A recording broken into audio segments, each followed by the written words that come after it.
Anda menyaksikan Kompas Bisnis Saudara bersama saya Yan Rahman. Ada informasi dari Menteri Keuangan Purbaya Yudi Sadewa yang menyatakan sistem keuangan Indonesia tetap terjaga stabil pada kuartal 3 tahun 2025. Purbaya juga optimistis pertumbuhan ekonomi sepanjang 2025 tetap diproyeksikan 5,2% secara tahunan sebagaimana yang ditargetkan oleh pemerintah. Dari sisi fiskal, Menteri Keuangan Purbaya bilang bahwa belanja APBN digunakan untuk mendukung kegiatan konsumsi dan produksi sekaligus diperkuat dengan percepatan implementasi program strategis. APBN juga diarahkan untuk menyalurkan berbagai paket insentif ekonomi untuk kuartal 4 tahun 2025 senilai 34,4 triliun rupiah.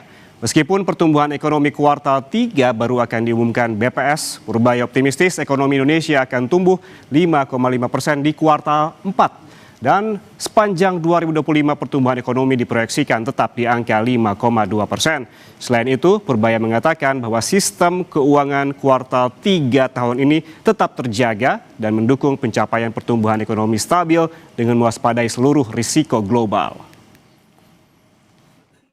Perkembangan positif aktivitas ekonomi dan koordinasi kebijakan memperkuat optimisme ekonomi Indonesia akan tumbuh di atas 5,5% year on year pada triwulan keempat 2025 dengan dukungan stimulus 34,4 triliun rupiah. Secara full year 2025 diproyeksi pertumbuhannya akan mencapai 5,2%. Saudara, namun tampaknya harapan Menteri Keuangan Purbaya Yudi Sadewa yang memiliki optimisme tinggi terhadap pertumbuhan ekonomi tahun 2025 tak sejalan dengan proyeksi para ekonom. Jangan jauh-jauh dulu deh ke kuartal 4 dan pertumbuhan ekonomi secara full year. Pertumbuhan ekonomi kuartal 3 yang akan diumumkan oleh BPS pada hari ini juga menjadi pertanyaan dan juga bikin deg-degan karena belum diumumkan, jadi soal angkanya kita tidak tahu pasti. Apalagi sebelumnya saudara, ini pernah terjadi polemik dalam publikasi data mengenai pertumbuhan ekonomi pada kuartal 2 sebesar 5,12%. Gak ada gap, maksud saya jarak begitu yang cukup jauh antara ekspektasi pasar dengan data pertumbuhan ekonomi BPS. Lalu pertanyaannya, apakah pada kuartal 3 angkanya akan berada di atas 5% seperti perkiraan pemerintah atau justru sebaliknya? Agar lebih jelas kita lihat data berikut ini. Ini mengenai pertumbuhan ekonomi dalam rentang waktu 2023 hingga 2025.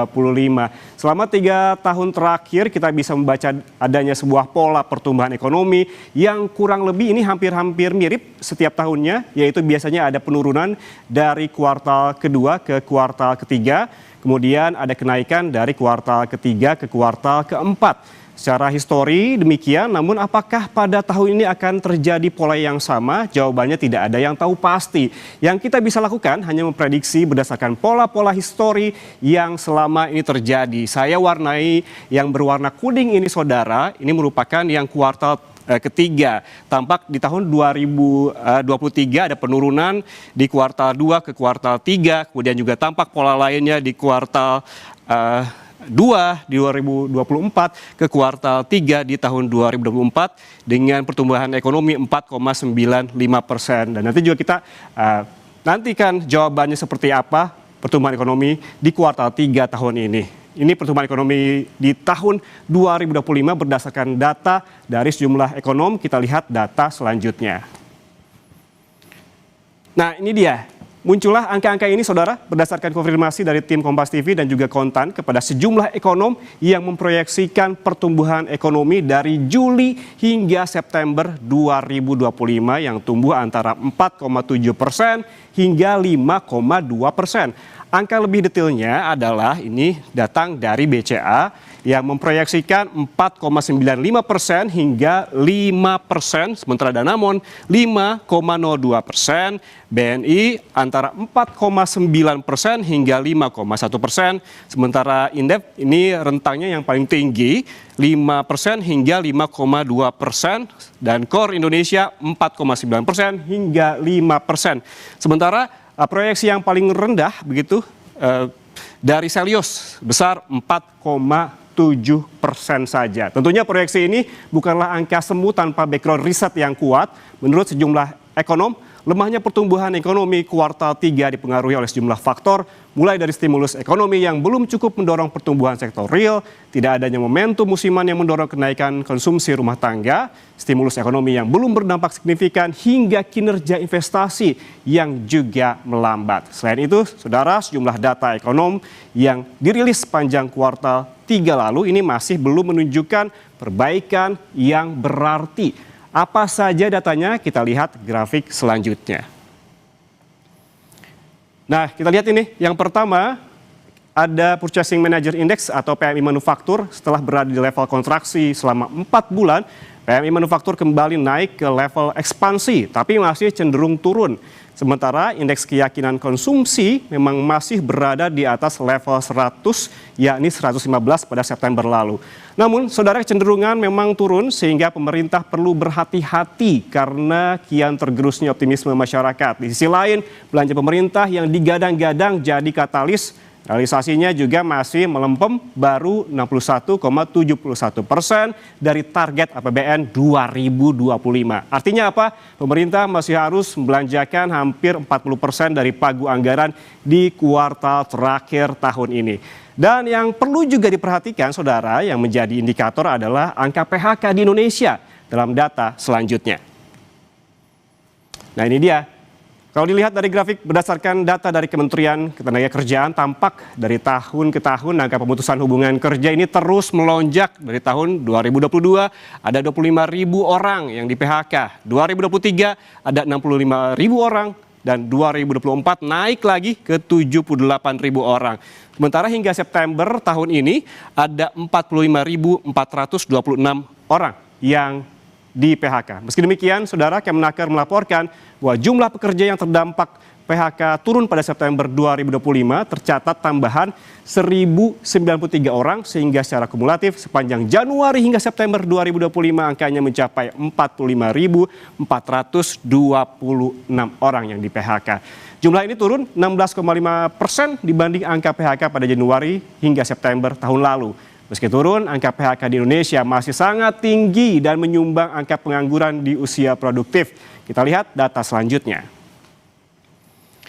Ini dia berdasarkan data Organisasi Buruh Dunia dibandingkan dengan negara-negara tetangga kita di ASEAN. Nyatanya persentase angka pengangguran di Indonesia untuk kategori muda usia 15 hingga 24 tahun adalah paling tinggi, yakni sebesar 13,1%. Yang paling mendekati adalah Malaysia, yaitu 12,3%, disusul oleh Filipina, yaitu 6,6%, ada Thailand 4,3%, dan Timor Leste 3,4%. Dan saudara, siang nanti Badan Pusat Statistik akan mengumumkan pertumbuhan ekonomi di kuartal 3 tahun 2025. Pemerintah memprediksi di angka 5%, melambat dibanding kuartal 2. Namun apakah akan ada anomali seperti yang terjadi pada kuartal sebelumnya dan mengapa ekonom memproyeksikan pertumbuhan ekonomi di bawah 5%? Kita langsung bahas bersama Direktur Kebijakan Publik Selios Media Wahyudi Askar. Mas Media, selamat pagi. Pagi, Mas.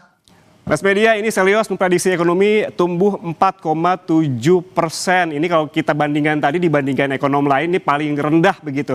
Ini apa faktor yang menyebabkan Selios proyeksinya tumbuh sebesar 4,7%? Iya, tadi sudah disampaikan juga ya, kuartal 3 melihat data historis sebelumnya memang biasanya lebih rendah dari tahun sebelumnya karena tidak ada momentum musiman. Tapi sebetulnya kekhawatiran yang cukup signifikan adalah pelemahan konsumsi rumah tangga karena survei Bank Indonesia menunjukkan IKK kita itu masih belum cukup pulih dan malah turun ke level 118 ya, dari sebelumnya 123 di bulan Agustus ya. Dan tekanan itu cukup terasa apalagi di kalangan masyarakat bawah ya. Dan salah satu kontributor yang cukup kuat itu adalah harga pangan ya yang sudah naik. Misalkan harga beras itu sudah naik hampir 15% sejak awal tahun. Memang ada beberapa good news, misalkan PMDN itu naik, tapi kita perlu cek lagi seberapa jauh PMDN itu bisa mengarah ke ekspor dengan nilai tambah tinggi. Dan kalau kita lihat juga PMDN kita meskipun naik, tapi belum bisa menciptakan lapangan kerja yang juga cukup baik gitu ya. Bahkan salah satu tren yang cukup positif itu kan PMDN naik di daerah di luar Jawa, tapi beberapa daerah di luar Jawa misalnya Halmahera Tengah, Halmahera Timur, itu angka kemiskinannya masih di atas rata-rata angka kemiskinan nasional. Jadi menurut saya tantangan sebenarnya untuk Indonesia ke depan bukan hanya sekedar mengejar angka pertumbuhan 5% atau lebih ya, tapi memastikan juga pertumbuhan itu betul-betul dirasakan oleh masyarakat bawah. Jadi bukan hanya dirasakan oleh sektor formal atau korporasi besar, tapi juga dirasakan oleh industri-industri Oke. kecil, informal dan sektor Hmm. UMKM yang tertinggal begitu, Mas. Oke, Mas Media, selanjutnya juga yang menjadi perhatian publik begitu ya. Apakah manuver Menteri Keuangan yang mengguyur 200 triliun ke Himbara akan terlihat di angka pertumbuhan kuartal 3 ini? Eh, Memang secara teori itu bisa memperkuat likuiditas perbankan ya agar penyaluran kredit ke sektor real itu bisa meningkat. Tetapi menurut saya itu belum bisa dirasakan sepenuhnya di kuartal ini. Karena realisasi dari dampak kebijakan ini kan tergantung dari seberapa cepat uang itu mengalir ke ekonomi real. Dan kita tidak pernah betul-betul tahu karena datanya juga tidak dirilis apakah Bank Himbara benar-benar menyalurkan dana itu ke kredit produktif ke sektor usaha, terutama ke UMKM dan sektor padat karya ya yang kita lihat hari ini sangat membutuhkan. Jadi memang ini butuh waktu untuk melihat seberapa signifikan dampaknya karena biasanya transmisi dari kebijakan likuiditas ke pertumbuhan ekonomi itu memakan waktu mungkin 1 sampai 2 kuartal. Jadi kita masih perlu menunggu efek signifikan dari manuver Pak Purbaya ini. Tapi lagi-lagi kalau ditanya soal apakah ini akan terlihat di angka pertumbuhan besok, mungkin iya, tapi sangat-sangat terbatas menurut saya. Dan lagi-lagi, apakah dana itu betul-betul mengalir ke kredit produktif, ke petani, pengusaha kecil, atau sektor industri yang menyerap tenaga kerja. Dan menurut saya kita masih perlu menunggu waktu dampak dari terobosan likuiditas perbankan ini, Mas. Oke, sejumlah indikator juga sempat tadi dijelaskan, Mas Media, termasuk salah satunya adalah soal PMI Manufaktur Republik Indonesia di level ekspansif 50. Lalu kenapa dengan level ini justru PHK masih terjadi? Dan satu lagi, indeks keyakinan konsumen masih optimistis di angka 115, namun kecenderungannya turun ini. Mengapa demikian?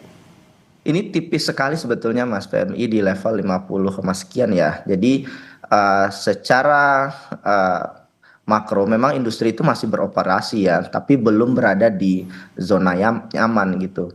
Dan untuk indeks keyakinan konsumen memang masih cukup baik, masih percaya diri terhadap ekonomi, tapi tren optimismenya itu terus menipis. Jadi contoh sederhananya di perilaku belanja masyarakat, Mas. Jadi masyarakat sekarang ya masih tetap datang ke mall, ke pasar-pasar, tapi pengeluaran yang dikeluarkan oleh masyarakat untuk berbelanja itu lebih kecil.